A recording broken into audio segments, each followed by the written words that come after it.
को concert economy promote करने के लिए जो दिल्ली सरकार की मुहिम स्टार्ट हुई है ईमा के साथ, उसके बारे में बताने के लिए तो मैं पहले राजीव जी से निवेदन करूंगी कि वो कुछ इसके प्रकाश डालें। So, good afternoon everyone. First and foremost, a big thanks to Delhi government जो आज तक हिंदुस्तान में किसी स्टेट के अंदर नहीं हुआ है, जो आज तक हिंदुस्तान में कभी नहीं हुआ, वो दिल्ली में होने जा रहा है।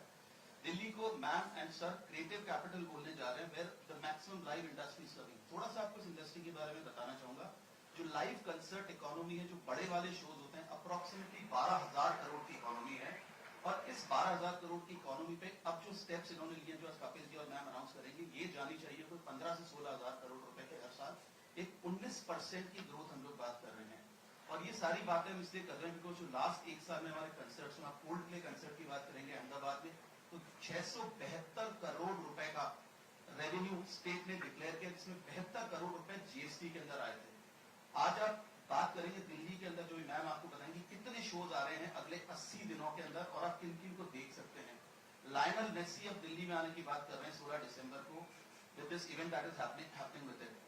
एक कंसर्ट इकोनॉमी की बात कर रहे हैं, और उसके लिए हम 4 महीने से कपिल जी के साथ में सेंट्रल गवर्नमेंट के अंदर, स्पोर्ट्स मिनिस्ट्री के अंदर, बहुत सारे स्टेडियम्स के अंदर हमने इनके साथ मीटिंग की, इनको समझाया और ये खुद उठ के हमारे साथ में चले, and this has been taken over. Thank you very much Delhi government, thank you very much the Chief Minister, and thank you very much Honorable Tourism Minister for this concert economy, and we take it forward to Kapil ji sir. बहुत बहुत आभार। और सबसे पहले तो मैं ये बताना चाहता हूँ कि प्रधानमंत्री जी का एक विजन था live entertainment and concert economy का, और मुख्यमंत्री जी ने उस विजन को दिल्ली में लागू करने का एक रोड मैप बनाया है, और उसका एक प्रतिफल है, उसका एक रिजल्ट है, जिसको हम आज यहाँ घोषणा करने जा रहे हैं। हमारे बीच में इवेंट इंडस्ट्री के ईमा एसोसिएशन के लोग भी हैं। अगले 80 दिनों में 30 बड़े इंटरनेशनल आर्टिस्ट और नेशनल बड़े आर्टिस्ट दिल्ली में आ रहे हैं और दिल्ली में परफॉर्म कर रहे हैं। ऐसा इससे पहले दिल्ली में कभी नहीं हुआ है। और इसके पीछे एक पूरी प्रक्रिया थी जो हम लोगों ने शुरू की थी ईमा के साथ, TSD, CCI के साथ मिलकर 40 इवेंट इंडस्ट्री के बड़े लोगों के साथ एक राउंड टेबल की गई थी। मुख्यमंत्री जी ने जैसा निर्देश दिया था, हमने स्टेक होल्डर्स के साथ मीटिंग की, राउंड टेबल की, और उसके बाद पॉइंट आउट किया कि दिल्ली में इवेंट नहीं होने के क्या क्या कारण है। और उसमें एक बड़ा कारण था कि रेट्स बहुत ज्यादा थे हमारे वेन्यूज के। उसके बाद हम लोगों ने एक डेलीगेशन लेके गए सेंट्रल गवर्नमेंट में, मनसुख मांडविया जी के साथ मीटिंग हुई। 2 सितंबर को हमारी ये मीटिंग हुई थी पूरी डेलीगेशन की, और 1 महीने से भी कम समय के अंदर केंद्र सरकार ने इस निर्णय को लिया और सारे स्टेडियम के रेट्स को रैशनलाइज किया गया।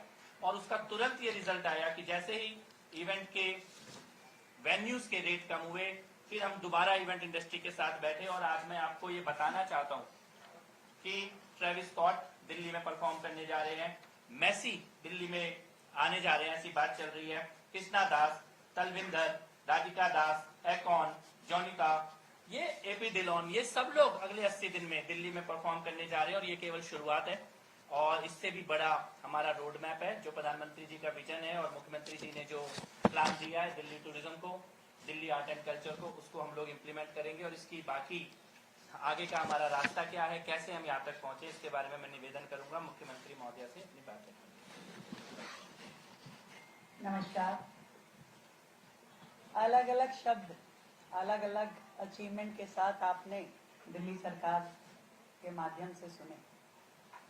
कल जब पटाखों की परमिशन माननीय कोर्ट द्वारा दी गई, तो हमने अपनी प्रतिबद्धता दिखाई कि परंपरा भी और पर्यावरण भी। जब हम दिल्ली में एक भारत श्रेष्ठ भारत के नाते और अलग अलग कल्चरल इवेंट, जैसे हमने तीज भी की, हमने करवा चौथ भी किया, अलग अलग कॉन्सर्ट चलते हैं दिल्ली सरकार के माध्यम से, कहीं मैंगो फेस्टिवल की बात हम कार्यक्रम करते हैं, तो लगातार सरकार अपनी विरासत को भी किस तरीके से आगे बढ़ा रही है, अपनी परंपराओं को, अपने त्योहारों को।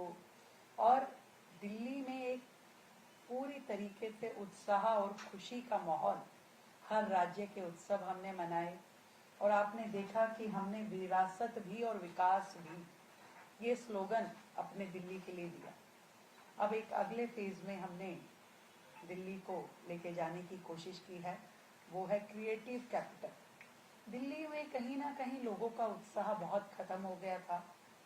बड़े बड़े कॉन्सर्ट दिल्ली में आने से घबराते थे और उनको उस तरह की सुविधाएं मिल ही नहीं पाती थी जिस तरह की सुविधाएं किसी बड़े कॉन्सर्ट में, जहां लाखों आपके पार्टिसिपेंट्स हों, लाखों व्यूअर हों, ऐसा माहौल बन ही नहीं पाता था।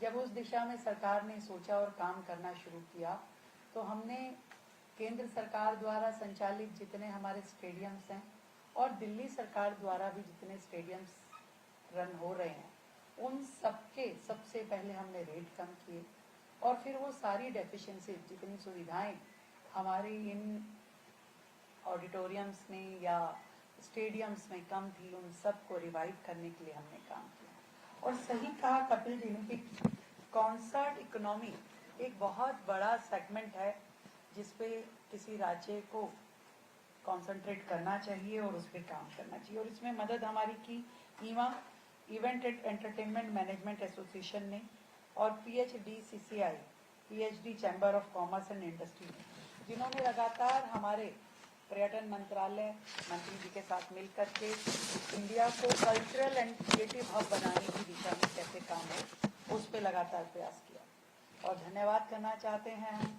आदरणीय मोदी जी का, केंद्र सरकार का, मनसुख मांडविया जी का, जिन्होंने हमें इसमें बहुत सहयोग किया और सभी केंद्र सरकार के अपने जो अधिष्ठान हैं वहाँ पे रेट कम किए। और बहुत ही इन सारे इवेंट्स के माध्यम से दिल्ली को इवेंट फ्रेंडली सिटी बनाने का जो हमारा ध्येय है उसको हम पूरा करें। तो अब जवाहरलाल नेहरू स्टेडियम हो, IG स्टेडियम हो, नेशनल स्टेडियम हो, त्यागराज हो, छत्रसाल हो, इन सब के रेटों में हमने सुधार किया है।